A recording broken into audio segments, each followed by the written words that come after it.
Fired by the company, I was so angry that I threatened to kill the boss. But unexpectedly, the boss actually ended up dead. I was terrified by what I saw.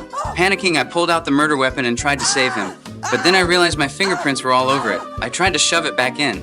But after hesitating for a while, I just couldn't do it. Then I tried to ask my colleagues for help, but when they saw me covered in blood, they screamed in terror. That is when I realized how hard it would be to prove I am innocent, so I ran. After finally making it downstairs, I saw the police had already arrived. I covered my nose, pretended I had a nosebleed, and slipped away. I ran to a bridge and wanted to toss the weapon, but the knife landed perfectly on a police patrol boat. Now I really couldn't explain myself. What I didn't know was that the police already knew who the real killer was. Turns out there was a hidden camera in the office, and the whole murder was caught on tape.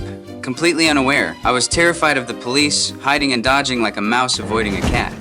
I was convinced I was wanted, so I cleaned off the blood, went to the station, and bought a ticket to run away. Coincidentally, the real killer saw the news and realized he was exposed, so he was on the run too. He noticed me always staring at him and thought I was a cop, so he sped off, but I was just admiring my handsome face in the reflection. The real killer heard an announcement that he was driving a black Jeep, so he decided to ditch the car. While I was kicked out by the driver in the middle of nowhere since I could only afford a half-fare ticket, I walked all night, picked wild fruit when thirsty, and ate poisonous mushrooms when hungry. Luckily, I spotted a Jeep on the roadside, not knowing that was the killer's abandoned car. I drove it to a motel. When I checked in, I jotted down a fake name, which caught the owner's attention. He also spotted my black Jeep and immediately called the cops.